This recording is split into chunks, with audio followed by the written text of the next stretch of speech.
ప్రత్యేకంగా నన్ను ఇక్కడికి ఆహ్వానించినటువంటి బాలాజీ సార్కి, విశ్వేశ్వర అంకుల్ గారికి, సంఘ సభ్యులందరికీ, ఇక్కడున్న ప్రజలందరికీ దేవుని నామమున వందనములు తెలియజేస్తున్నాను. చాలా దినముల తర్వాత మిమ్మల్ని అందరినీ కలుసుకోవటం చాలా ఆనందంగా ఉంది.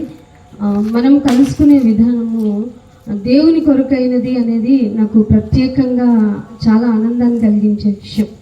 అందులోనూ స్త్రీల గురించి మాట్లాడుకోవడం అనేది నాకు ఇంకా ఇష్టమైన విషయం. మనుషుల యొక్క ఆలోచనను మనం జ్ఞాపకం చేసుకుంటే మనుషులు ఏమనుకుంటారు అంటే, దేవుని గురించి అనేటప్పటికీ మనుషుల్లో చాలా తక్కువ ఇంట్రెస్ట్ ఉంటుంది. ఆ ఇంట్రెస్ట్ ఎలా ఉంటుందంటే ముక్తసరిగా, లేదంటే ఫార్మాలిటీ అటెండెన్స్ లాగా ఉంటుంది. దాన్ని మనం బ్రేక్ డౌన్ చేయాలి. దేవుని గురించి మనం మాట్లాడుకునేటప్పుడు దేవుని గురించిన అవగాహన మనలోకి రావాలి అంటే మనలో ఏకాగ్రత అవసరం. ఏదన్నా పని చేయాలనుకున్నప్పుడు, ఏదన్నా కర్రీ లేదంటే ఏదన్నా వర్క్, ఇలాంటి విషయాలన్నీ మీరు చేయాలి అనుకున్నప్పుడు ఎంత కాన్సన్ట్రేటెడ్గా చేస్తారు, అంతకంటే double of the double multiple వేలో దేవుని గురించి ఆలోచన ఉండాలి. అలా ఉంటే తప్ప దేవుడు మనకు అర్థం కాడు. లేదంటే నేను చెప్పిన దాన్ని బట్టి మీకు ఆ టైంకి రియలైజేషన్ అనిపిస్తుంది, తర్వాత మీరు వెళ్ళి లోకపరమైనటువంటి యాక్టివిటీస్లోనో హౌస్లోనో ఉన్నప్పుడు మీలో ఏం మార్పు కనిపించదు. సో మనము దేవుని గురించి తెలుసుకోవడానికి మాత్రం ఇక్కడికి వచ్చాం. మన గురించి మనం తెలుసుకొని మనలో ఉన్నటువంటి గుణాన్ని మనం పరిశీలన చేసుకొని గుర్తించుకొని ఆ గుణం ఎవరిచ్చారు, ఎందుకు ఇచ్చారు, నాలో ఉన్న అటువంటి ప్రాసెసింగ్ అంటే నాలో జరుగుతున్నటువంటి పనుల విషయమై నేను ఎలా ప్రవర్తిస్తున్నాను, ఏ విధంగా ప్రవర్తిస్తున్నాను అని తెలుసుకోవటం ముఖ్యము. అందుకనే ఒక మాట మీకు పాజిటివ్గా స్టార్ట్ చేస్తాను. కీర్తనల గ్రంథము 46వ కీర్తన. బైబిల్ అందరము తీద్దామండి. బైబిల్లో ఉన్నటువంటి విషయం ద్వారానే మనం మాట్లాడితే తప్ప మనకి అవగతం అవ్వదు, కనుక మనం పరిశీలన చేస్తున్నాము. 46వ కీర్తన 2వ వచనాన్ని ఎవరన్నా మనకి సపోర్ట్ చేస్తారని ఆశపడుతూ ఉన్నాను. కావున ఎక్కడ స్టార్ట్ చేశాడో తెలుసా? భూమి చేంజ్ అయిపోయినా. ఇది అసలు అవుతుందా? చిన్న మార్పుని హ్యూమన్ బీయింగ్ భరించలేడు. అది రిలేషన్లో కానీ, సిచ్యువేషన్లో కానీ, ఎన్విరాన్మెంటల్ విషయంలో కానీ, తనకి సంబంధించి తనకి అలవాటైన ప్రతి విషయంలో చిన్న మార్పుని మనిషి భరించలేడు. ఈవెన్ మనం బట్టలు వేరింగ్ విషయంలో కూడా సిచ్యువేషన్గా ఇది నాకు పట్టడం లేదండి, ఇది నాకు అవ్వటం లేదండి అని అనుకునేటువంటి చాలా సెన్సిటివ్ మైండ్స్ మనవి. హ్యూమన్ బీయింగ్స్ మనిషి ఎలా కనిపించినంత హార్డ్గా ఉండరండి, చాలా సెన్సిటివ్. కానీ దేవుడు ఇక్కడ ఏం స్టార్ట్ చేశారంటే, భూమి మార్పు నొందినను, మళ్ళీ ఎక్కడ చెప్తున్నాడు? Middle of the sea. అక్కడ ఇలాంటి లేక్స్ కాదట, మిడిల్ ఆఫ్ ది సీ.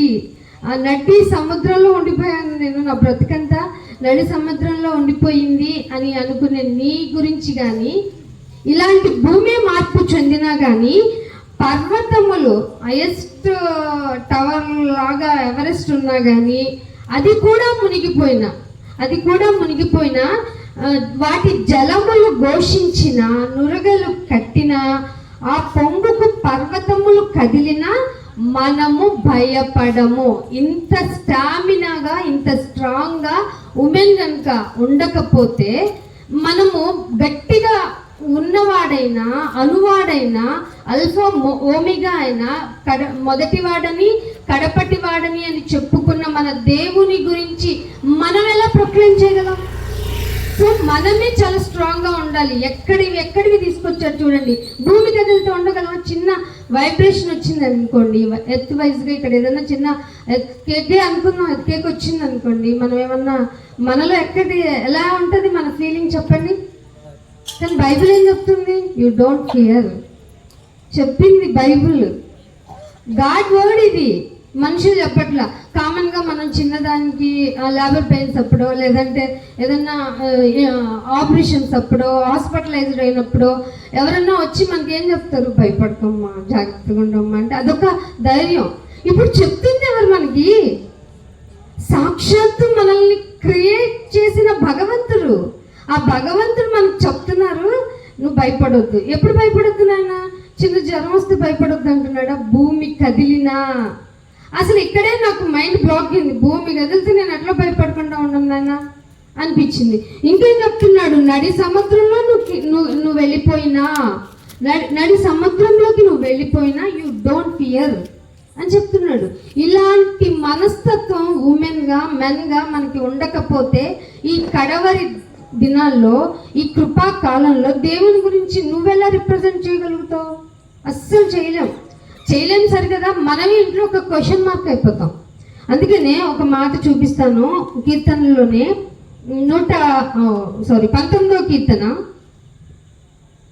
19వ కీర్తన చూడండి, 12వ వచనం. తన పొరపాటులు, ఒకటి కాదు రెండు కాదు, పొరపాటులు. మనిషి చేసేదే పొరపాటే గ్రహపాటట. తెలుసు కదా మీకు ఇవి, దాన్ని ఏమంటారు? సామెతలు, లోకపు సామెతలు. పొరపాటులే గ్రహపాటులు. ఆ గ్రహపాటు తెచ్చిన పొరపాటుని జీవితాంతం మోయాల్సి వస్తుంది కొన్నిసార్లు. కానీ బైబిల్ ఏం చెప్తుంది తెలుసా? తన పొరపాటులు కనుక్కునేవాడు ఎవడన్నా ఉన్నాడా? ఇది నాది పొరపాటే, నేను అనవసరంగా పొరపడిపోయాను, నా పొరపాటు కనుక్కునే విధానం నాకు తెలియదు. బైబిల్ అంటుంది నీ పొరపాట్లు నువ్వు తెలుసుకోగలవా? పైగా అంటున్నాడు నేను రహస్యముగా చేసిన తప్పులు. చాలా మంది అండి ఓపెన్గా వచ్చినప్పుడు, పబ్లిక్లోకి వచ్చినప్పుడు చాలా మంచి హుందాగా ఉంటారు. ఎంత హుందాగా ఉంటారంటే వాళ్ళని చూసి మన చేతులకి మొక్కాల్సిందే. అంత ఒబీడియంట్గా, అంత హ్యాపీ మైండెడ్గా, అంత హంబుల్నెస్గా వాళ్ళు ప్రవర్తిస్తారు. కానీ బైబిల్ చెప్తుంది పొరపాటులు చేసే మనుషుల యొక్క క్యారెక్టర్లో దాక్కున్న ఒక లక్షణం ఉందట, రహస్యంగా పాపం. ఇది ఆడవాళ్ళైనా మగవాళ్ళైనా, ఇది మన దేవుడు మాత్రమే కనిపెట్టేటువంటి ఒక స్పెషలైజ్డ్ అనమాట ఇది. దీన్ని బట్టే మనకి తీర్పులు తెలుసా? నువ్వు ఎలా బయట భక్తి విధానాన్ని చూపిస్తావో, ఎన్ని దానాలు చేస్తావో, ఎన్ని ధర్మాలు చేస్తావో, ఎంత అన్నదానం, ఏది ఈవెన్ కన్యాదానం చేసుకున్నా కానీ, లేకపోతే నవధాన్యాలు నువ్వు రిప్రజెంట్ చేసి ఎవరికో దానం చేసినా కానీ, దేవుడు ఏమంటున్నాడంటే నీ రహస్యంగా చేసిన పాపాలు ఉన్నాయి చూసావా, ఆ తప్పులను, రహస్యంగా చేసిన తప్పులు క్షమించి నిర్దోషిగా చేసేవాళ్ళు ఉన్నారు అని బైబిల్ నీకు క్లూ ఇస్తుంది. చాలామంది పొరపాట్లు చేస్తారు. ఆ పొరపాటుని కప్పిపుచ్చుకోవడానికి చేసే మళ్ళీ తప్పునే వాళ్ళు ఎక్కడి వరకు తెచ్చుకుంటారంటే మరణం వరకు తెచ్చుకుంటారు. చాలామంది అండి బయటికి కనిపించినంత ధైర్యంగా ఉండరు. చాలా బాగున్నారు అనుకున్న వాళ్ళ దగ్గర నుంచి ఒక మాట మనం వినాల్సి వస్తుంది, వాళ్ళు సూసైడ్ చేసుకొని చచ్చిపోయారు. ఇది బైబిల్ యొక్క తత్వం తెలిసిన వాళ్ళు ఎవ్వరూ చేయలేరు.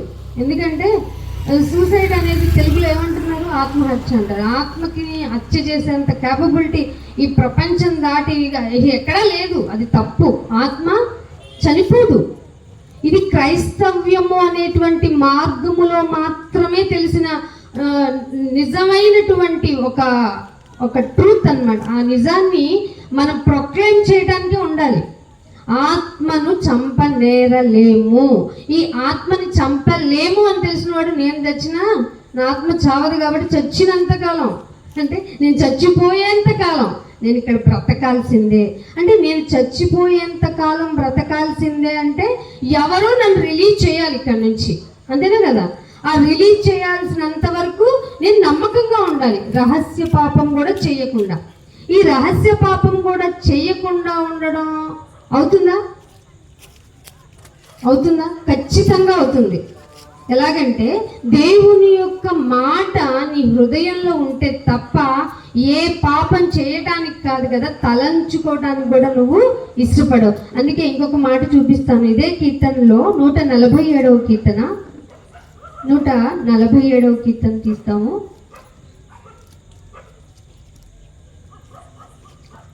3వ వచనం, 147వ కీర్తన 3వ వచనం. ఇది ఎవరట? గుండె చెదిరిన వారిని.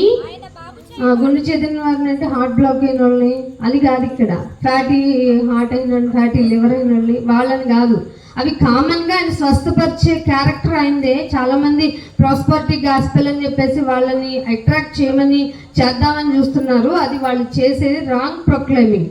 అది బైబిలే చెప్పింది. స్వస్థపరచు దేవుడను నేనే అని డిక్లరేషన్ ఇచ్చుకున్నప్పుడు రండి మీరు మా గుడికి వస్తే స్వస్థతలు జరుగుతాయని చెప్పడం తప్ప రైటా? ఖచ్చితంగా తప్పు. కానీ ఇక్కడ ఏమంటున్నాడంటే గుండె చెదిరిపోతుంది.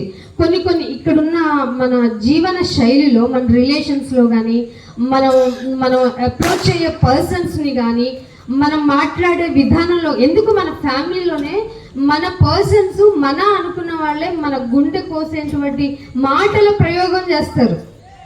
అసలు ఏమాత్రం భరించలేం, మనం కృంగిపోయేది ఇక్కడే గుండె చెదిరిపోతుంది. అర్థమవుతుందా మీకు? గుండె చెదిరిన వారిని బాగు చేసేది ఎవరట? ఆయనే. గుండె చెదిరిన వారిని బాగు చేసేవాడిని నేనే. నీ మాటలు నాకు గాయాలైనవి అంటారు. నీ మాటలు నాకు గాయాలైనవి అంటారు. మనిషి మాట్లాడితే ఎలా ఉంటుందంట? కొరుకు పుండులాగా ఉంటుందంట. ఎలా ఉంటుంది? కొరుకు పుండు పోతుందా? అది చిన్నగా ఒక చోట మారినట్టు కనబడి మళ్ళీ ఎక్స్టెండ్ అవుతుంది. ఎందుకంటే దానిలో ఉన్న మైక్రో ఆర్గానిజమ్స్ 1 డేలోనే కోట్లుగా మల్టిప్లై అవుతూ ఉంటాయన్నమాట. సో పుండు మానదు. దాన్ని ఇప్పుడు క్యాన్సర్ పుండు అంటున్నారు. అంటే మనిషి చేసే గాయాలని మార్చాలన్నా, మనిషి వల్ల గుండె చెదిరిపోయినా నిన్ను బాగు చేసేది ఆ మహాదేవుడు మాత్రమే. ఈ విషయం నీకు అవగతమైతే దేవుని సన్నిధికి, దేవుని మాటలకి మాత్రమే నువ్వు ప్రాముఖ్యతనిస్తావు. ఏ విషయానికైనా నీకు ఇబ్బంది కలిగించేదైనా అది పక్కన పెట్టేసి, ఏ విషయంలో నీకు మాత్రమే ప్రయారిటీ ఇస్తున్నావు, రండి, ఏ విషయంలోనైనా నిన్ను ఇబ్బంది పెట్టేస్తున్న సిచ్యువేషన్ అని అనిపించిన నిన్ను నువ్వు దాటుకొని రావాల్సింది ఎక్కడికో తెలుసా? దేవుని సన్నిధికి మాత్రమే. అప్పుడే ఆయన గుండెని బాగు చేస్తారు.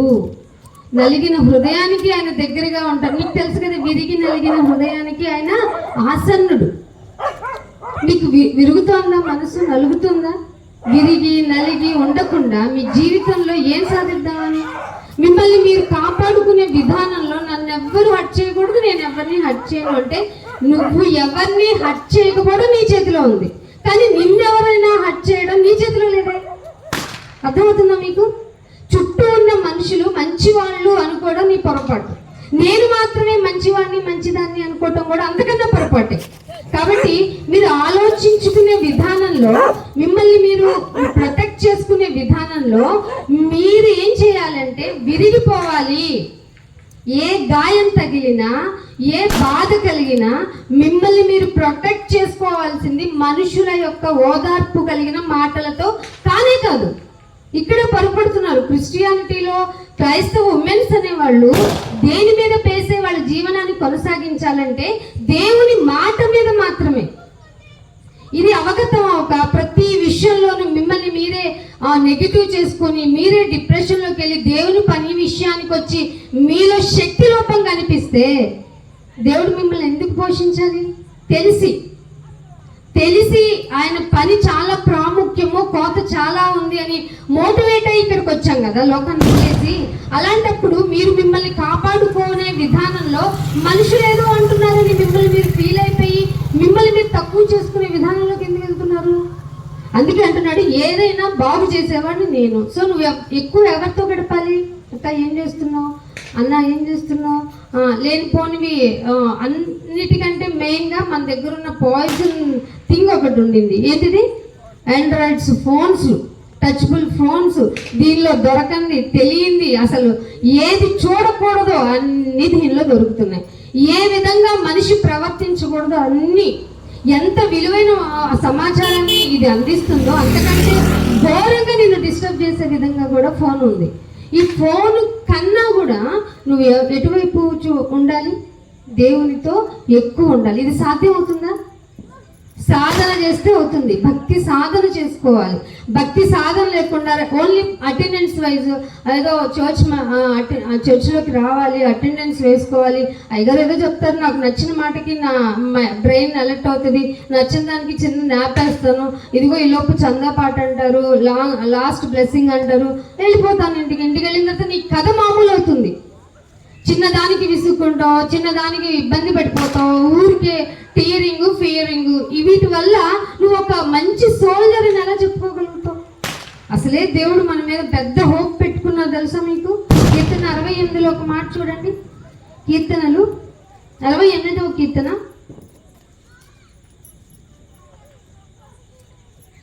11వ వచనం. ప్రభువే డైరెక్ట్ స్పీచ్ అండి ఇది. ప్రభువు మాట సెలవిచ్చుచున్నాడు. ఆ సెలవిచ్చే మాటని దానిని ప్రకటించే స్త్రీలు. ఇది చాలా మంది చదవలేదేమో బహుశా, లేకపోతే వాళ్ళు చదివినా వాళ్ళకి ఇష్టం లేదేమో. చెప్పడం ఏం చెప్పేస్తారు, కొన్ని మాటలు పెట్టుకొని స్త్రీ చెప్పకూడదు, స్త్రీ మాట్లాడకూడదు. స్త్రీ మాట్లాడితే మీరు మౌనం అయిపోవాలి నిజం చెప్తే. ఎందుకంటే అంత డామినేటెడ్గా అంత వాక్చాత్. ఎందుకంటే వాళ్ళు ఫ్యామిలీని మెయింటైన్ చేయగలరు. వాళ్ళు బాగా పెద్ద సఫరింగ్ని మోసి ఒక లైఫ్ని బయటికి తీసుకురాగలరు ఫిజికల్గా. మీకు తెలుసు కదా, ఒక 8 నెలలు ఒక బరువైన ఆకారాన్ని, సజీవమైన ఆకారాన్ని తమ ఊంలో పెట్టుకొని, ఆ ఊంలో ఉన్న ఆ బేబీ పెరిగే కొద్దీ వీళ్ళు ఫీడింగ్ తగ్గించుకోవాలి. ఆ పాప కోసం, ఆ బేబీ కోసం, ఆ ఫీటల్ కోసం వీళ్ళకి ఇష్టమైనవన్నీ కొన్ని సాక్రిఫైస్ చేయాలి. వీళ్ళ యొక్క సహనం గురించి చెప్తున్నాను. లిటిల్ బిట్ చెప్పకపోతే మీకు అర్థం కాదు. ఇలాంటివన్నీ చేసిన వాళ్ళు ఒక లైవ్గా ఒక బేబీని కనేవాళ్ళు ఆత్మీయంగా కనడానికి వాళ్ళు ఎంత లాజికల్గా ప్రవర్తించగలరు సంఘంలో. ఇది ఎలా మర్చిపోయారు చాలా మంది. అందుకే ఎక్కడో పౌల్ గారు చెప్పారు ఒప్పుకుంటున్నాం. ఎందుకంటే అంత మంచి ఉండదు కదా. చెప్పే విధానంలో ఏమవుతుందంటే డామినేటెడ్ అయిపోయింది. ఆ డామినేటెడ్ ఎలా అయిందంటే ఫిజికల్గా వెళ్ళిపోయింది. అందుకైనా ఆ టైంలో, ఆ సిచ్యువేషన్లో మీరు నోరు మూసుకొని ఉండడం బెస్ట్ అన్నాడు. అది ఇప్పటికి కూడా మనకి ఇదవుతుంది, ఏమంటారు దాన్ని, సూటబుల్ అవుతుంది. చాలా విషయాలు చూడండి, మన సంఘంలో ఉన్నప్పుడు మాట్లాడుకునేటప్పుడు ఎక్కువ మాట్లాడేది ఎవరు? చాలా మంది మన మీద ఉన్న అపవాదం ఏంటండి, ఆడవాళ్ళు ఎక్కువ వాగేస్తారు. మాట్లాడటం కదా, వాగేస్తారు. మన క్రైస్తవ స్త్రీలు అలా ఉండవు. ఎక్కడ మాట్లాడాలో తెలుసు, ఎందుకు మాట్లాడాలో తెలుసు, ఏ విధంగా మాట్లాడితే మనకి పని జరుగుతుందో తెలుసు. అందుకనే చాలా పనులకి నువ్వు వెళ్ళవే పని అవుతుంది అంటారా అనరా? మనోళ్ళే ఈ మేల్ జెండర్ ఉన్న వాళ్ళే ఏమంటారంటే నువ్వు వెళ్ళి త్వరగా పని జరుగుతుంది. ఆడవాళ్ళు వెళ్తే పనులు త్వరగా జరుగుతాయండి. అంటే ప్రతి పనిని యాజ్ పర్ ప్లాన్ వెళ్ళగలిగేది ఎవరు? కొంచెం ఇబ్బందిగా ఉంటుంది, కానీ చెప్పక తప్పదు, ఇది నిజం కాబట్టి. ఏమంటున్నాడు, ప్రకటించు స్త్రీలు గొప్ప చిన్నవాళ్ళు కాదట, గొప్ప సైన్యముగా 11వ వచనంలో ఏమంటున్నాడు, దాన్ని ప్రకటించు స్త్రీలు గొప్ప సైన్యము. ఎవరండి? సంఘంలో ఉన్న స్త్రీలు ఆషామాషి వాళ్ళు కాదు. ఈ కడవరి దినాల్లో సువార్తని ప్రకటించాలి అంటే ఈ గొప్ప సైన్యము తన నైపుణ్యతతో బయటికి రావాలి. బయటికి వచ్చి నిజ క్రైస్తవ్యాన్ని మీరు ప్రొక్లైమ్ చేయాలి, మీరు చెప్పాలి. ఎందుకంటే సహనము కలిగిన వారం మనమే, ఓర్పు కలిగిన వారం మనమే, శాంతము కలిగిన వారం మనమే, దాని దీర్ఘ శాంతం భరించేది కూడా మనమే. జలసీగా అనిపించొచ్చేమో జెంట్స్కి, కానీ ఇది నిజం. ఎన్ని సంవత్సరాలుగా భర్త యొక్క మూర్ఖత్వాన్ని భరించే స్త్రీలు ఉన్నారండి? భరించలేదా? ఎందుకు భరించరు? ఇక్కడ వచ్చే యాక్షన్ వేరు, సంఘంలో ఇంకో యాక్షన్ చేస్తాడు కదా భర్త, డ్యూయల్ మైండెడ్. అలాంటి అపరిచిత భర్తలను కూడా శాంతంగా నెమ్మదిగా మార్చుకుంటున్న భార్యలు లేరా? ఉన్నారు. అందుకే గొప్ప సైన్యము. సోల్జర్స్కి ఎమోషన్స్ ఉండవంటారు, లేదు, ఖచ్చితంగా ఫుల్లీ ఎమోషనల్ ఫెలోస్ ఉమెన్స్. అంటే ప్రతి విషయాన్ని ఏడ్చైనా మనం సాధించగలం. Is it right? మనం ఏడ్చైనా సాధించగలం. అలాంటిది ఒక ఆత్మని రాజ్యంలోనికి తీసుకుని రావాలి అంటే మనం ఇంకెంత నైపుణ్యతను ప్రదర్శించాలండి. రోజు రోజుకి శరీర బరువులను, శరీర ప్రాధాన్యతలను మనం భుజం మీద వేసుకుంటున్న మనం, ఆయన మనల్ని భుజం మీద వేసుకోమన్నది ఏంటో తెలుసా? మీ సిలువను మీరు ఎత్తుకొని. ఇది మర్చిపోకూడదు. ఎన్నో రకాలుగా, ఎన్నో విధాలుగా స్త్రీకి అధైర్యాన్ని నూరు పోస్తున్న ఈ మానవ సమాజంలో దేవుడు మాత్రమే మన మీద నమ్మకం పెట్టుకున్నారు. ఇది గుర్తుపెట్టుకోవాలి. మనుషులు ఎవ్వరు మనల్ని ప్రోత్సహించలేదు. ఈవెన్ దో మనం ఇక్కడికి వచ్చిన తర్వాత కూడా వివక్షను ఎందుకు ఎదుర్కొంటున్నాం తెలుసా? మేల్ డామినేషన్ అనేది నిజం. ప్రపంచం అంతా ఉంది. అదే డామినేషన్ సంఘము ప్రత్యేకించబడి లోపలికి వచ్చామనుకున్న సంఘంలో కూడా ఎదుర్కొంటున్న మనకి దేవుడిచ్చిన ఓదార్పు మాట, దానిని ప్రకటించు స్త్రీలు గొప్ప సైన్యముగా ఉన్నారు. ఉన్నామా మనం గొప్ప సైన్యంగా? నాకు ఈ బాధ, ఈ వెల్తి, ఈ లోటు, ఇది చేయవా అది చేయవా అని ఇంకా ఏడుస్తున్నారా? నువ్వు సైన్యం, నువ్వు సోల్జర్. ఎప్పుడు రెడీగా ఉంటాడు సోల్జర్. నాకు బాధగా ఉంది, నేను రాలేను యుద్ధానికి అంటాడా? ఇవాళ నా వాళ్ళు గుర్తొచ్చారు, నేను రాను అని ఫీల్ అవుతాడా? ఎప్పుడు యుద్ధం అనగానే స్టార్ట్ అయిపోతాడు కదా. అలాంటి సోల్జర్స్తో ఈక్వలైజ్ చేశాడు ఉమెన్స్ని. మరి అందుకనే ఒక మాట చూపిస్తాను. 4వ అధ్యాయం కీర్తనలోనే 4వ అధ్యాయం 8వ వచనం చూడండి. ఈ దేవుడు చెప్తున్నారు, నెమ్మదితో పండుకొని నిద్రపోతాను. రాత్రిపూట అస్సలు నిద్ర పట్టట్లేదండి. జబ్బండి ఇది. ఎందుకో జబ్బు తెలిసిన అభద్రతా భావం. ఇది జరగదు, అది జరగదు, అలా అవ్వదు, ఇలా అవ్వదు, ఇది ఎప్పుడవుతుంది, అది ఎప్పుడవుతుంది, పిల్లల చదువులేంటి, పిల్లల భవిష్యత్తులు ఏంటి, ఈయనేమో రూపాయి ఖర్చు ఎక్కువ పెడతాడు, తక్కువ సంపాదిస్తారు ఎక్కువ, అసలు ఖర్చు పెడతారు. ఇవే ఆలోచనలతో నిద్రలు పడతాయా? అంత దేవుని మీద వేస్తాం అనుకోండి, ఏమంటావు తెలుసా? నేను నెమ్మదితో పండుకొని నిద్రపోదును, నేను ఒంటరిగా ఉండినను. ఏమంటే మీరు వెళ్ళకండి, నేను ఒంటరిగా ఉంటే నేను ఉండలేనండి. ఏమి నేను పనికి వెళ్ళాలి కదా, ఏమోనండి ఏం చేస్తారో తెలియదు, నేను మాత్రం ఒంటరిగా ఉండను. అలా అంటామా? క్రీస్తును నమ్మి ఆయన మీద ఆధారపడే స్త్రీలు ఎలా ఉండాలంట? ఒంటరిగా ఉండినను నీవే నన్ను సురక్షితముగా నివసింపచేసెదవు. చదవలేదా మనం? కాబట్టే భయపడుతున్నాం. అందుకే దివారాత్రములు దాన్ని చదవమన్నాడా, ధ్యానించమన్నాడా? ఒక్క అధ్యాయం చదివేసి తలనొప్పి వస్తుంది. టీ పెట్టుకొని టీ మరిగే లోపు అక్క ఏం చేస్తున్నావు, ఏం కూర వండుతున్నావు, ఈ చీర, ఆ చీర, ఆ బంగారం, అసలే బంగారం రేటు పెడితే నీకెందుకు? నేను దేవుడు ఏమన్నాడు? బంగారం నమ్ముకోమన్నాడా? డబ్బును నమ్ముకోమన్నాడా? వాటి గురించి నీకెందుకు చింత? ఏం లేకపోయినా పెళ్ళి అవుతుంది కదా. క్రిస్టియానిటీలో పెళ్ళి అవ్వాలి అంటే as per this and that అని ఏమన్నా ఉన్నాయా? ఎందుకు మరి? పిల్లల భవిష్యత్తు అంటావు. భవిష్యత్తు పిల్లలది కరెక్టే, నీ మీద చాలా భారం ఉంది. అసలు నేను ఆ బిడ్డను భూమి మీదకి తీసుకొచ్చింది ఎవరో? నువ్వు చాలా కష్టపడ్డావు. ఎంత కష్టపడ్డావు? వాళ్ళు వస్తే తప్ప నీకు తెలియలేదే కదా. నీ పిల్లల గురించి చింతన్నా, చింతక్క అంటూ ఉంటావు. నీ చింత యావత్తు ఎవరి మీద వేయాలి? చింతించడం వల్ల బారెడు మూరెడు చేయగలమా? చేయలేనప్పుడు ఎందుకు చింత?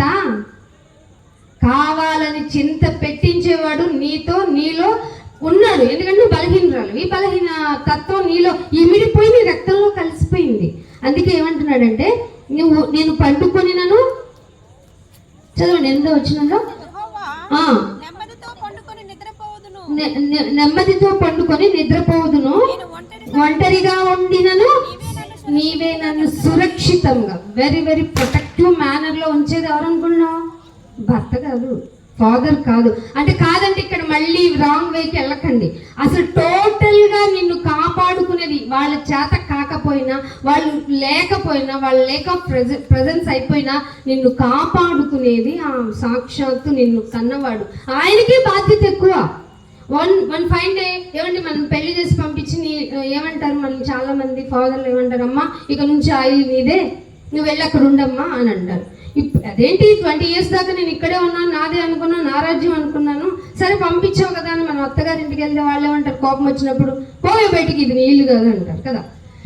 వాళ్ళైనా వదిలేయచ్చు, వీళ్ళైనా వదిలేయచ్చు, కానీ నిన్ను వదలని వాడు, సురక్షితంగా కాపాడుకునేవాడు సాక్షాత్తు ఆ భగవంతుడు. ఉన్నవాడైనా ఆ దేవుడు. ఆ దేవుడు నిన్నేమంటున్నాడు తెలుసా? బలమైన సైన్యము అంటున్నాడు. అందుకనే ఇంకొక మాట చూపిస్తాను. మత్తయి సువార్త 6వ అధ్యాయానికి వెళ్దాము. పాఠం మధ్యలోనికి వచ్చాను. మత్తయి సువార్త 6వ అధ్యాయానికి రండి. 1వ వచనం. మనుష్యులకు కనబడవలెనని. మన దగ్గర ఉన్న చిన్న వీక్నెస్ అండి ఇది. జీవపు డంబానికి చాలా దగ్గరగా ఉంటుంది. ఏంటో తెలుసా? ఏ పని చేసినా అందరికీ కనపడాలి. ఊడ్చావా కనపడాలి, కడిగావా కనపడాలి, వంట చేసావా కనపడాలి. నీ కష్టాన్ని ఒకరు గుర్తించాలి అనుకుంటావు. ఇదే పొరపాటు. ఇది అసలు చేయకూడదు. ఇదే దేవుడు చెప్తూ అంటున్నాడు, మనుషులకు కనబడవలనని వారి ఎదుట నీ నీతిని అస్సలు చూపించొద్దు. నీ నీతి నువ్వు చూపించకూడదు. నీ నీతి ఆయనే చూపించాలి. ఆయన రిప్రజెంట్ చేసి చూసావు నా బిడ్డ అని చూపించాలి. అది ఎంత హైప్గా ఉంటుందో తెలుసు. అసలు మీకు మీరు ఎవరో మెచ్చుకోవాలని పని చేయొద్దండి. అసలు దేవుని పని అంతకన్నా చేయొద్దు. ఎవరు మెచ్చుకోవడం కాదు. నా డ్యూటీ ఇది. ఇక్కడికి వచ్చాను అంటే, ఇక్కడ నేను ఉన్నాను అంటే నా డ్యూటీ ప్రకారంగా దేవుడి పనికి నేను ఎంత బాగా చెయ్యగలనో ఆ శక్తి లోపం లేకుండా చేసేయాలంతే. ఇది ఒక బాలాజీ సార్ వాళ్ళ మీటింగ్ అనో, లేకపోతే so and so person meeting అనో, అలా కాదు. అసలు దేవుని పని మనందరం కలిసి చేయాలి. సో అందరం ఒక చోట గ్యాదర్ అవడం అవ్వదు కాబట్టి కొంతమంది ఇక్కడ, కొంతమంది అక్కడ, కొంతమంది అక్కడ చెప్పుకుంటున్నాం. ఇక్కడికి వచ్చి అక్కడ మానేసి ఇక్కడికి వచ్చి అలా చెయ్యకండి. దేవుడి పనిని డిస్టర్బ్ చేయకండి. నీ పని ఎంతవరకు చేయాలో, నీ ద్వారా ఆయన నీతి ఎంతవరకు ప్రకటింపబడాలో అక్కడ వరకు నువ్వు చేసుకుంటూ వెళ్ళిపోవాలి. ఎప్పటి వరకు? ఆయన తీసుకొని వెళ్ళిపోయేంత వరకు. అందుకే ఏమంటున్నాడు, మనుషులకు కనబడవలనని వారి ఎదుట నీ నీతి కార్యం చేయకుండా జాగ్రత్త పడాలి.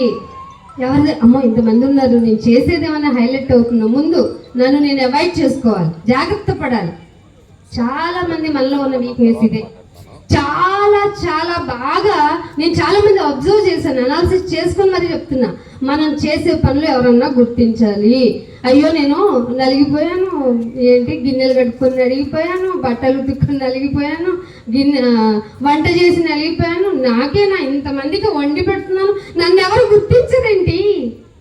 ఇదేనా మన బాధ? దేవుడు ఏమంటున్నాడు? ఆపోజిట్ ఉంటుంది. ఏమని ఉంటుంది? మనుషులకు కనబడాలని.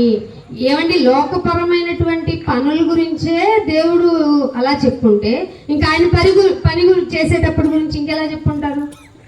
చాలా జాగ్రత్త పడాలని అర్థం. జాగ్రత్త పడుండి అని ఉంది కదా బైబిల్లో. పైగా లేని ఎడల, జాగ్రత్త పడకపోతే ఏమవుతుందని నేను హైలైట్ అవుతాను. పని చేశానంటే అందరు 10 మంది నన్ను పొగిడితే నాకు మంచి హ్యాపీ డోపమైన్ రిలీజ్ అయిపోతుంది, చాలా హ్యాపీగా ఉంటానంటావా? కాదు. దేవుడు ఏం చెప్తున్నాడంటే, లేని ఎడల పరలోకంలో ఉన్నదే మీ తండ్రి. ఎవరు మన దేవుడు? తండ్రి. పరలోకంలో ఉన్న తండ్రి యొద్ద మీరు ఫలము పొందరు. జాగ్రత్త పడకపోతే మన ఫలాన్ని మనం తీసుకోలేము. అంటే 10 మందిలో మన నీతిని ప్రదర్శించడానికి చూస్తే మనము ఫలము పొందలేము. ఇది దీని అర్థం. ఇంకొక మాట చూపిస్తాను. ఇర్మియా గ్రంథము 10వ అధ్యాయము. ఇర్మియా గ్రంథము 10వ అధ్యాయము 23వ వచనం చూడండి.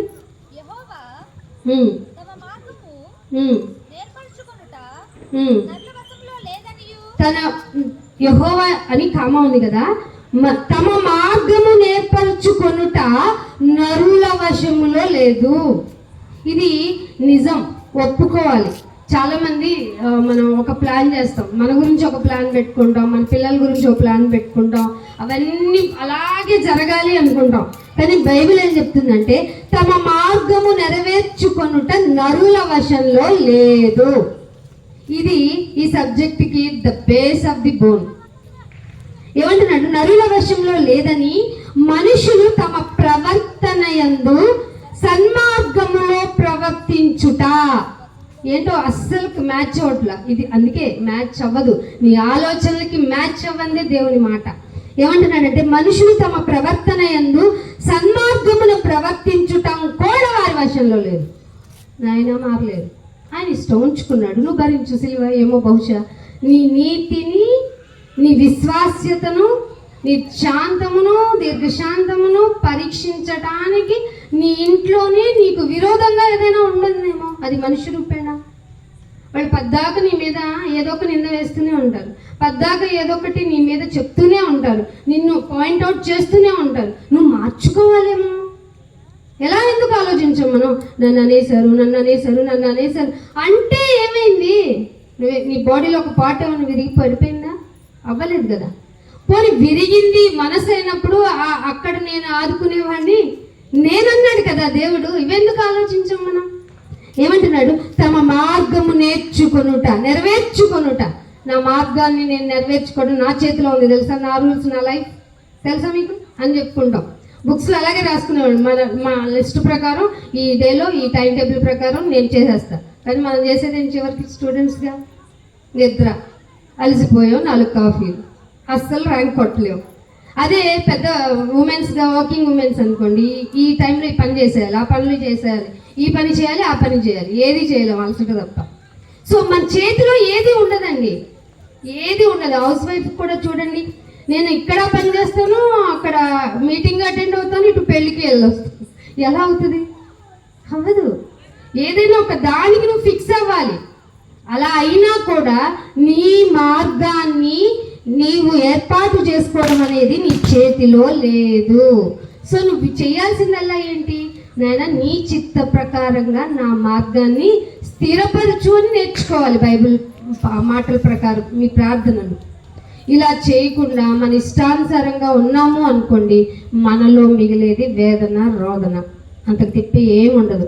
ఎన్ని రోజుల నుంచి వస్తున్నాను నేను నీ మందిరానికి, ఎన్ని రోజుల నుంచి వస్తున్నాను చర్చ్కి, ఒక్కసారి నా మీద నువ్వు కనికరించవేందుకు అని అడిగేస్తావు. అడగొచ్చా దేవుణ్ణి? రూపింపబడినది రూపించిన వాడిని క్వశ్చన్ చేయొచ్చా? చేస్తున్నామంటే మనం ఎంత క్లెవరో చూడండి, చాలా టాలెంటెడ్. మనం ఏ విషయంతోనైనా ఎవరితోనైనా వాదించి మెప్పించగలిగిన మనం దేవుణ్ణి కూడా మెప్పించేద్దాం అనుకుంటాం ఉపవాసంతోనూ. ఎలాగో హస్బెండ్ని అలాగే అడుగుతాం, ఫాదర్ని అలాగే అడుగుతాం, ఇంట్లో అమ్మ మీద అలాగే అలుగుతాం. ఇవన్నీ నేర్చుకున్నాం మనం, ఇది దేవుడి దగ్గర ప్రయోగిద్దాం అనుకుంటాం. కానీ దేవుడు ఏం చెప్తున్నాడంటే, నీ మార్గము నువ్వు అనుకున్నట్టు అవ్వదు. నీ మార్గాన్ని నా చుట్టూ తిప్పగలిగినప్పుడే, నా ఆలోచన ప్రకారం నీ మార్గాన్ని నువ్వు ఏర్పాటు చేసుకున్నప్పుడు మాత్రమే దాన్ని నేను బ్లెస్ చేయగలను. ఇంకొక మాట చూపిస్తాను. యావేలు గ్రంథము, దానికంటే ముందు ఎఫెసీయులకు రాసిన పత్రిక 2వ అధ్యాయము.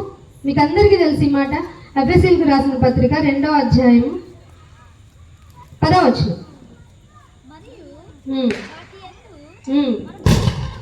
వాటి యందు అన్నప్పుడు అక్కడ ఏమన్నా ఓన్లీ ఫర్ మెన్స్ అని ఉండిందా? బైబిల్ చూడాలి అందరూ. ఎవరైనా చెప్పగలరా ఆన్సరు?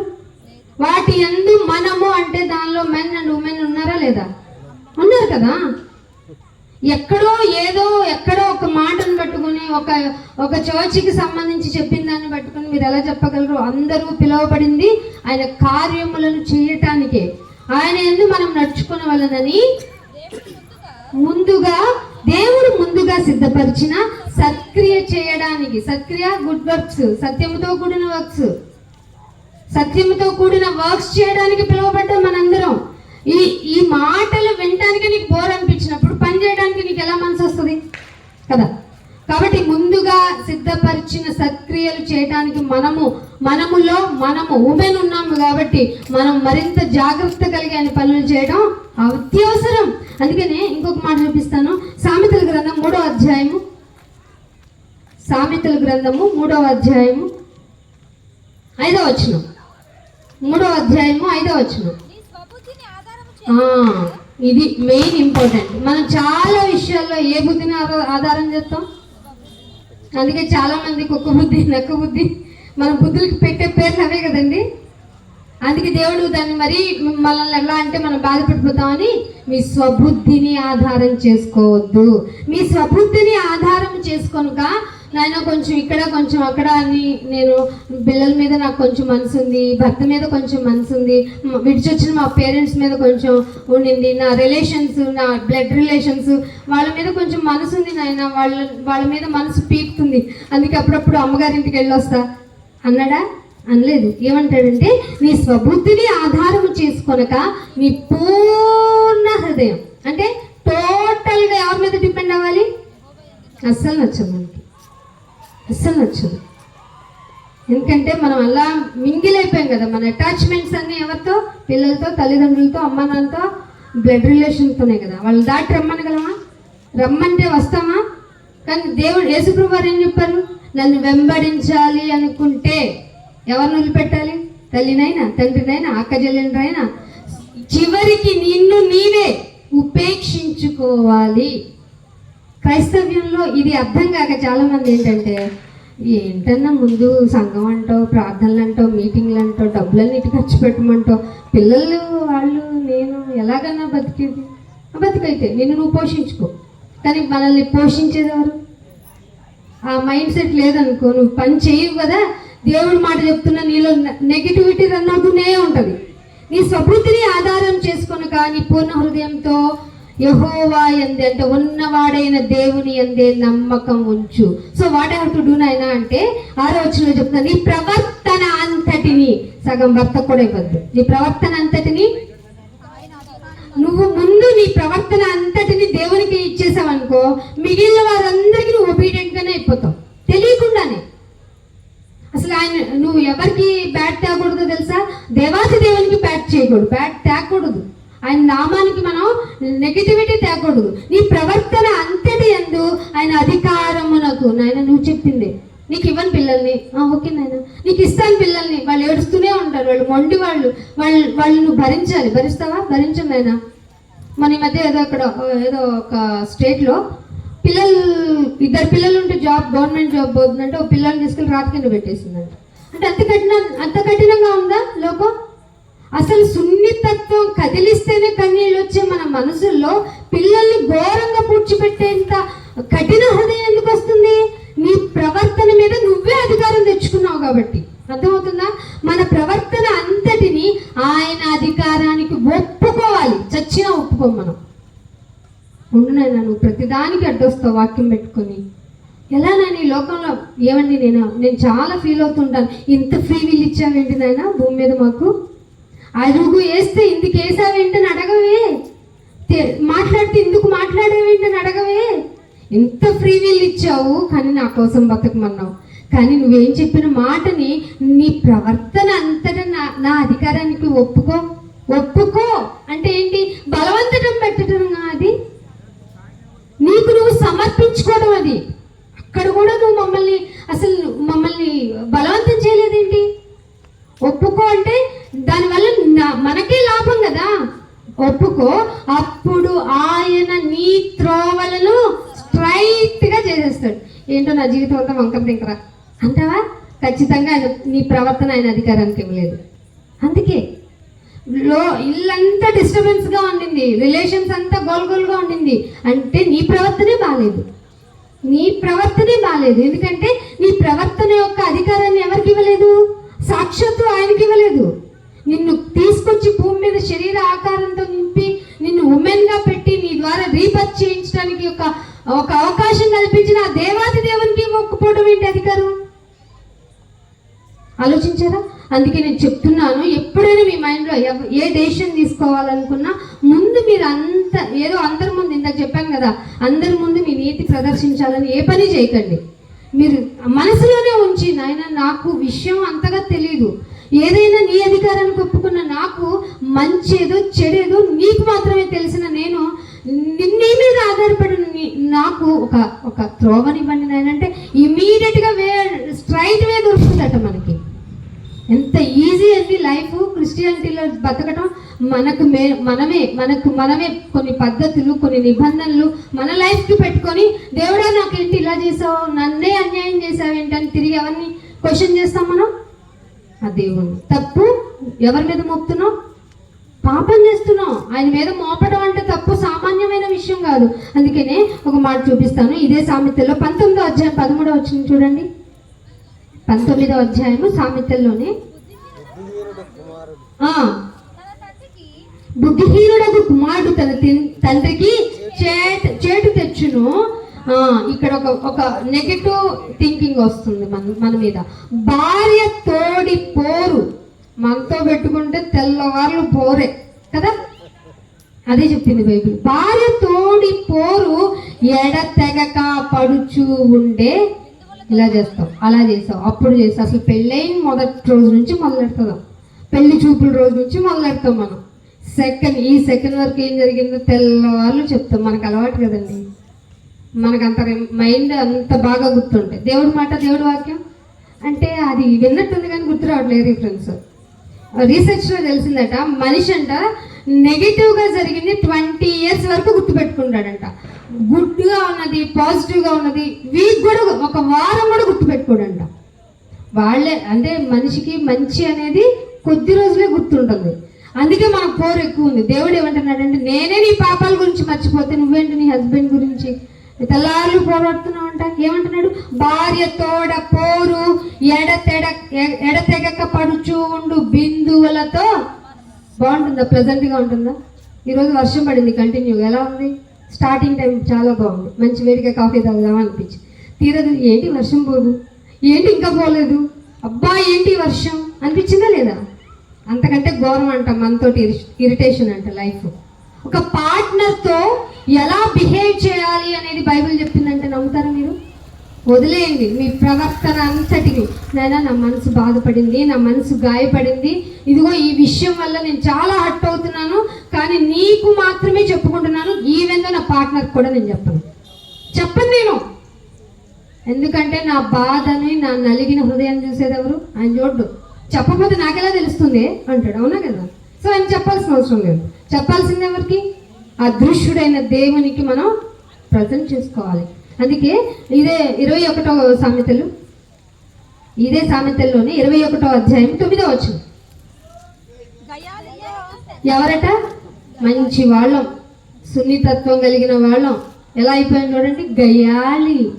అమ్మో పెద్ద గయ్యాలి అనిపించుకోవడం ఎంత చండాలంగా ఉందండి, ఎంత చిరాగ్గా ఉంది. గయ్యాలితో పెద్ద ఇంటిలో ఉన్నాడట, మనశ్శాంతి లేదట. కానీ మిద్దె మీద ఒక మూల ఉండడం ఎవరితో?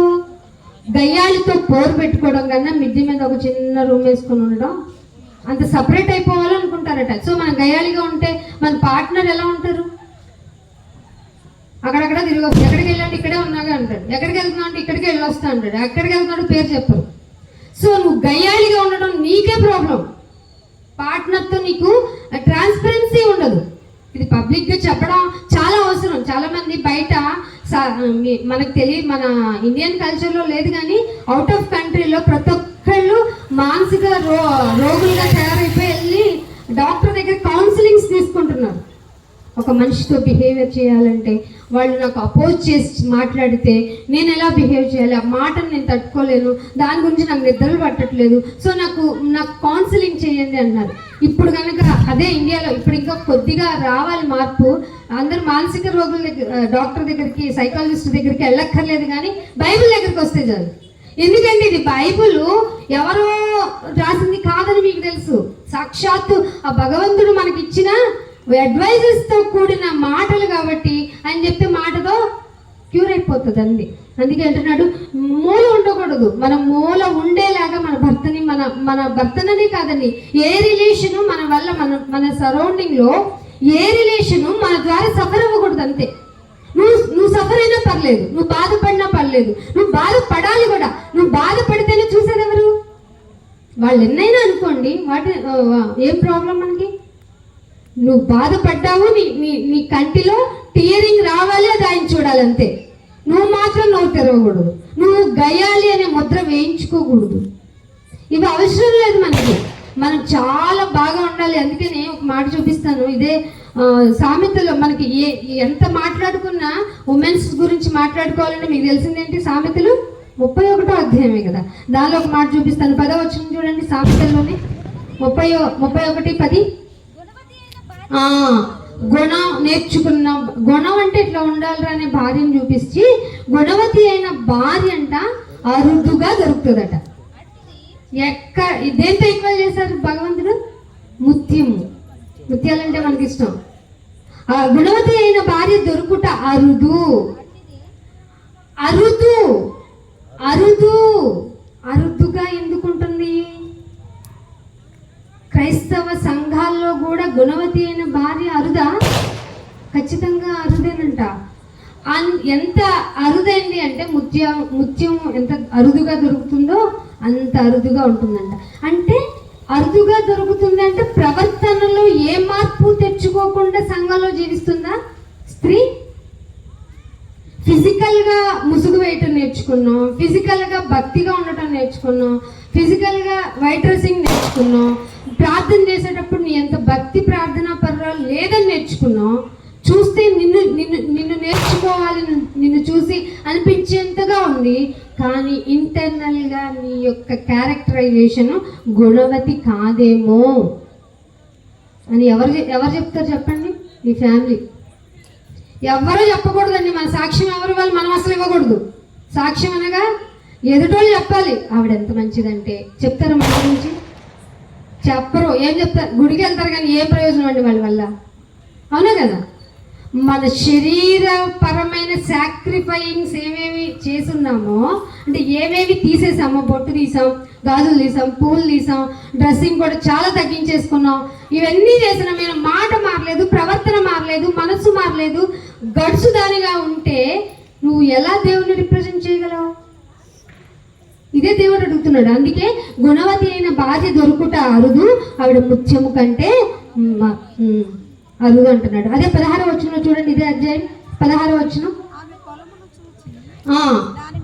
ఆవిడ పొలమును చూసి అసలు మా ఆవిడ చాలా వెర్రి ఆవిడండి. ఆవిడకి ఏం తెలియదండి. నేను తీసుకెళ్తే తప్ప రాదు, నన్ను వెళ్తే తప్ప చేయదు. అలా ఎందుకు ఉండాలి? నీకు తెలియలేదా? మంచి కూరగాయలు కొంటాం తెలుసు, మంచి మీట్ ఏదో చెప్పగలిగిన స్కిల్స్ ఉన్నాయి నీకు. ఏ ఫుడ్ ఐటమ్కి అయితే ఏది కలిపితే మంచి కాంబినేషన్ ఆఫ్ టేస్టీ ఫుడ్ వస్తుందో నీకు తెలుసు. కానీ నువ్వు ఫైనాన్షియల్గా వెరీ పూర్, నీకేం తెలివి లేదు, నువ్వు పొలవమని నీ హస్బెండ్ వెనక మాత్రమే వెళ్ళగలవు అంటే నువ్వు బుర్ర ఉపయోగించట్లేదని అర్థం. ఇక్కడంటే గుణవతి అయిన భార్య ఏం చేస్తుందంటే ఆవిడ ఒక పొలం చూసేస్తుందంట. చూసి ఆ పొలాన్ని చూసి దాన్ని తీసుకుంటుందట. అంటే ఆవిడ దగ్గర ఫైనాన్షియల్గా కూడా గ్రిప్పింగ్ ఉండింది. తర్వాత తాను కూడబెట్టిన, ఎట్లా కూడబెట్టింది? హౌస్ వైఫ్ కదా, కూడబెట్టింది కదా. రూపాయి ఇస్తే 15 రూపాయలు ఖర్చు పెట్టదట.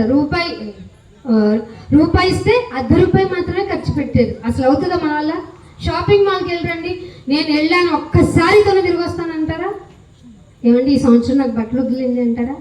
అస్సలు మన వీక్నెస్సే అది. గుణవతులు ఎలా అవుతామండి మనం? చెప్పండి. గయాలను అవుతాం. కానీ ఈ సంవత్సరం నాకు ఒక్క డ్రెస్, ఒక శారీ కొన్నావా? మీ చేత్తో కొన్నారా? ఏది మన డైలాగ్సే కదా ఇవన్నీ. గుణవతి చెప్తుంది ఇక్కడ. గుణవతి ఎలా? తాను కూడబెట్టిన ద్రవ్యంతో పెట్టి ఒక ద్రాక్ష తోటని కొని నాటుతుందంట. అంటే ఇండివిజువల్గా తన ఫైనాన్షియల్గా నిలబడుతోంది దేవుని దయతో. పైగా ఆవిడంట 24వ వచనంలో చూడండి, ఇదంతా ఆవిడ గురించి చెప్తూ 24వ వచనంలో అంటాడు, ఆమె నారబట్టలు నేయించి అమ్మును. కనీసం మిషన్ ఉన్నా కూడా దాన్ని దుమ్ము దులపలేము మనం. నారబట్టలు నేయించి అమ్మును, నడికట్లును వర్తకులకి అమ్మును. అంటే ఎట్లా వస్తున్నాయి ఆవిడకి డబ్బులు? ఏం చెయ్యం, మనలో సోమరితనం మిగిలిపోతుంది. సోల్జర్స్ అన్నాడు ఆయన మనల్ని. సోల్జర్స్ ఫిజికల్ గాను మనం పాస్ అవ్వక, స్పిరిచువల్ గాను పాస్ అవ్వక ఎందుకు నేను భూమి మీద ఉంచాలి దేవుడు? వ్యర్థం, ఈ చెట్టును తీసే అంటాడు దేవుడు. అకస్మాత్తుగా నువ్వు పోతే నీ కుటుంబం ఏమవుతుంది? కానీ నీ ప్రవర్తన వలన నీవే ముందే పోతే నీకేముండదు. అక్కడికి వెళ్ళిన తర్వాత నీ గతి దేవుడు చూసుకుంటాడు. ఇక్కడ నిన్ను మిస్ చేసుకున్న నీ కుటుంబం, నిన్ను నమ్ముకున్న నీ కుటుంబం ఎలా ఉంటుంది? ఆలోచించండి. మీ నిర్ణయాలు దేవునికి అప్పగించాలి. మీరు ఏ విధంగా అయితే లోకంలో పాజిటివ్గా ఉందామనుకుంటున్నారో అది మీ యొక్క ప్రవర్తన విధానం కాదు. దేవునికి మీ ప్రవర్తన అప్పగిస్తే తప్ప ఇది సాధ్యం కాదు. కాబట్టి క్రైస్తవ స్త్రీలారా, నేను మీకు విన్నవించుకుంటుంది ఏంటంటే, మీరు ఎలా ప్రవర్తిస్తున్నారనేది పరీక్ష చాలా అవసరం. మనల్ని మనమే పరీక్షించుకుంటే విమర్శకు లోనవ్వం, గయాలు అనిపించుకోలేము. అర్థమవుతుందా మీకు? ఇంకొక మాట లాస్ట్గా చూపించి ముగించేస్తాను చూడండి. గలతీయులకు రాసిన పత్రిక, అది అర్థమవుతుంది. 1వ పేతురు రాసిన పత్రిక 3వ అధ్యాయము, ఈ మాటతో ముగిస్తానండి. 1వ పేతురు రాసిన పత్రిక 3వ అధ్యాయము 4వ వచనం. గయ్యాళికి ఆపోజిట్ వర్డ్ ఏది? సాధువైనట్టి, మృదువైనట్టి గుణము. ఏం సంపాదించుకోవాలండి సంఘానికి వచ్చి? అక్క ఈ ఆర్నమెంటల్ ఎక్కడ కొన్నావు, అక్కడ రేట్ ఎంత, ఈ గ్రామ్ ఎంత, ఆ గ్రామ్ ఎంత, సిల్వర్ బాగుందా, గోల్డ్ బాగుందా? ఎందుకండి ఈ పట్టు చీర ఎందుకు, ఆ నగలు ఎందుకు? వీటి గురించే సంఘంలోకి వచ్చి సాధువైనట్టియు మృదువైనట్టియు గుణమును అస్సలు చచ్చిపోని అక్షయ అలంకారము. చాలా మంది మ్యారేజెస్ కూడా వెళ్తారండి క్రిస్టియన్ ఉమెన్స్. వాళ్ళ అలంకరణ విధానం బయట వాళ్ళు కూడా చేయటంలో ఇప్పుడు అంత ట్రెండీగా వెళ్తున్నారు. చీర కట్టుకునే విధానంలో కూడా, మీరు కట్టుకునే విధానాన్ని బట్టి కూడా క్యాన్సర్ వస్తుంది. మీరు వేసుకునే లిప్స్టిక్, వేసుకునే ఫౌండేషన్ క్రీమ్స్, వీటి వల్ల కూడా క్యాన్సర్స్ వస్తున్నాయి. అర్థమవుతుందా మీకు? అలంకరణ అంటే ఎందుకు అలంకరించుకోవాలి, ఎక్కడి వరకు అలంకరించుకోవాలి? మనకు ఒక బౌండరీ ఇచ్చినప్పుడు దాన్ని దాటి వెళ్ళాల్సిన అవసరం ఏముంది కదా. అందుకే అంటున్నాడు, మృదువైనట్టి గుణం అనే అక్షయ అలంకారము మీ హృదయము అంతరంగ స్వభావము. ఎక్కడికి టచ్ చేసిందండి బైబిల్? ఎవరు చెప్పరు, ఏ గ్రంథాలు చెప్పవు. అంతరంగ స్వభావము, హృదయపు స్వభావము గనక సాఫ్ట్గా లేకపోతే, మృదువుగా లేకపోతే, you will be failure person, అంతే. అందుకే అంటున్నాడు, మీకు ఏ స్వభావం, అంతరంగ స్వభావం మీకు అలంకారంగా ఉండాలి. అది మీ మనిషికి కాదు, దేవుని దృష్టికి. దేవుని దృష్టికి చాలా విలువైందట. చాలా విలువైనగా మనం బ్రతుకుతున్నామా? అరుదుగా దొరుకుతాడు అన్నాడు. అందుకే నీ కింద అంటున్నాడు 5వ వచనంలో, అటువలే పూర్వము దేవుణ్ణి ఆశ్రయించిన పరిశుద్ధ స్త్రీలు. శారమ్మ గారికి చాలా డబ్బులు ఉన్నాయి, కానీ అమ్మ అని పిలవగానే అంతే వంట చేసి ఇచ్చేసింది అయ్యగారికి. ఇంతమందిని ఈ టైంలో తీసుకొచ్చేవి నువ్వు అనదు. నీ స్కిల్స్ ఉపయోగించి ఎప్పుడైనా ఎలాగైనా చేయాలి. అఫ్ కోర్స్ లేడీస్కి చాలా చాలా ప్రాబ్లమ్స్ ఉన్నాయి, నాకు తెలుసు. కానీ సపోర్ట్ ఎవరి నుంచి అడగాలి మనం? శక్తిని, బలముని ఇచ్చేది ఎవరు? నాకైతే ఓపిక లేదు. 40+35 వచ్చేలోపు మా జాయింట్లు ఎట్లా పోతున్నాయో మాకు తెలియట్లా.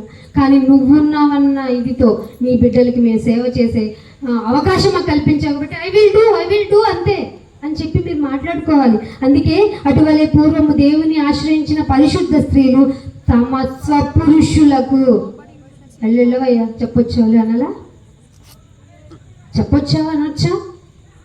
మనము మన భర్తకి ఇచ్చే గౌరవమే మనకు మర్యాద. అర్థమవుతుందా? ఆయన ఏముందిలేండి, ఆయనకేం అర్థం కాదులేండి, ఆయన కౌంట్లో తీసేయండి అసలు అంటున్నారు కొంతమంది.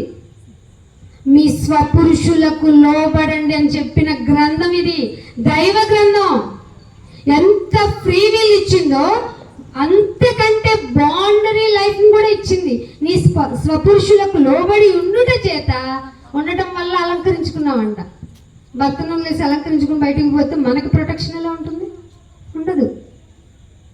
అందుకని ఇంకొక మాట, ఆ ప్రకారమే శారా అబ్రహాంని ఏమయ్యో ఎరా అనిందా? యజమానుడా అంటావా? ఎప్పుడన్నా మీ భర్తని పేరుతో పిలవటం ట్రెండ్ అని పిలిచేస్తున్నావా? కొన్ని గారన్నా ఏమైనా పెడుతున్నారా? ఇక్కడ పిలవటంతో సహా మనకి ఇచ్చాడు ఆయన. ఏమంటున్నాడు?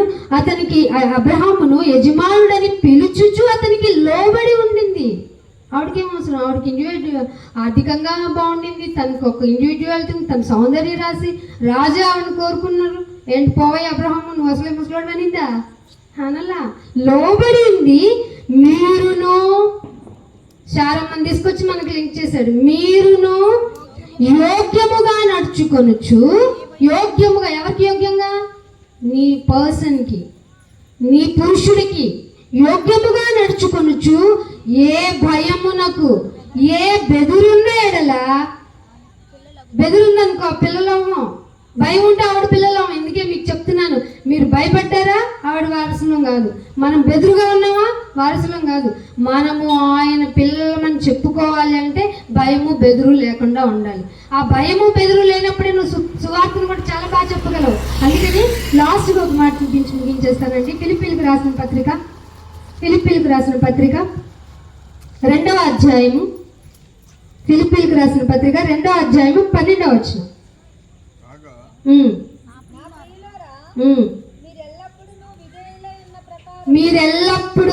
ఎల్లప్పుడు అంటే మనకి ఎక్కడ తెలుసు విధేయత? ఎక్కడ? 10 మందిలో ఉన్నప్పుడు ఒకరినొకరిని గౌరవించుకోవటం కాదు. మీరు విధేయులై ఉన్న ప్రకారము ఎల్లప్పుడూ నా ఎదుట ఉన్నప్పుడు మాత్రమే కాక అన్నట్టు లేదా? ఇది ఎప్పుడో ఎవరికోలేండి అనుకుంటున్నారా ఏంటి? ఎవరు లేనప్పుడే మనం మరింత జాగ్రత్తగా ఉండాలి. ఎవరు లేనప్పుడే మనం నిజమైన అసలైన మనం. అందుకని మరి నా ఎదుట ఉన్నప్పుడు మాత్రమే కాక మరి ఎక్కువగా నేను మీతో లేని ఈ కాలం మందు. ఎవరు మనతో లేరు? ఇప్పుడు మనల్ని ఇక్కడ భూమి మీద వదిలిపెట్టింది ఎవరు? సాక్షాత్తు ఆ దేవుడే. వదిలిపెట్టినప్పుడు మరింతగా మన ప్రవర్తనలో చాలా జాగ్రత్త చూపించాలి. చూపిస్తేనట నేను మీతో లేని ఈ కాలమందు భయముతోనూ వణుకుతోనూ మీ సొంత రక్షణను కొనసాగించండి. ఇదే ఫైనల్. మీ సొంత రక్షణ ఎలా కొనసాగిస్తున్నారు? మీ సొంత ప్రవర్తనతో కొనసాగిస్తున్నారా? అయితే మీకు జీవితాంతం బాధ, వేదన, రోదనే. కానీ మీ సొంత రక్షణని ఆయన యందు భయముతో వణుకుతో గనక కొనసాగిస్తే మీరు నిజమైన గొప్ప సైన్యంగా ఉన్నారు. ఆయన వాక్కును ప్రకటించే నిజమైన సైన్యంగా మీరందరూ ఉండాలని, మనమందరము ఆ పరలోకంలో నా తండ్రిని కలుసుకొని మనమందరం సంతోషించే ఆ టైంలో మనం హ్యాపీగా ఉండాలి అంటే ఇక్కడ ప్రవర్తించే తీరే అక్కడికి తీసుకెళ్తుంది. కనుక మన ప్రవర్తనను మనం జాగ్రత్తగా కాపాడుకుంటూ పరిశీలన చేసుకుంటూ ముందుకు కొనసాగుదాం. అటు ధన్యత దేవుడు మీ అందరికీ దయచేయాలని కోరుకుంటున్నాను. చిన్న ప్రార్థన చేస్తాను. తండ్రి, మీకు ఎంతో వందనములు, స్తోత్రములు అయినా మేము ఎలా ఉండాలో, ఎలా ఉండకూడదో, ఏం చేస్తే నీ దృష్టికి విలువైన వారంగా ఉంటామో మాకు తెలియజేశారు. నీ గొప్ప సైన్యంగా పిలుచుకోవాల్సిన మేము నాయన మా యొక్క లోకపూరితమైన, స్వార్థపూరితమైన నాయన అక్షయ అలంకారాన్ని మర్చిపోయి నాయన క్షయమైన అలంకారంతో మునిగి తేలుతూ నాయన మేము కూడా లోకస్తుల్లాగా ఉన్నాం. ఏమిటైతే మమ్మల్ని క్షమించండి. మమ్మల్ని మేము పరిశీలన చేసుకుంటున్నాం నాయన. మా మాటలు నాయన, మా ప్రవర్తన అంతటా నీ యొక్క అధికారానికి ఒప్పుకుంటూ నాయన మా జీవితాన్ని మార్చుకుంటూ నాయన నీ కొరకు నిజమైన సైన్యంగా నిలబడతామని ప్రభువా మీ ఎదుటనైనా వాగ్దానం చేస్తూ నైనా మమ్మల్ని నిరంతరము కాపాడే నీకేనైనా ఎల్లప్పుడూ ధన్యతను చెప్పుకుంటూ యేసుక్రీస్తు వారి అతి పరిశుద్ధమైన నామం నీ ప్రార్థనను అడిగి వేడుకుంటున్నాం తండ్రి. Amen. Thank you. God bless you.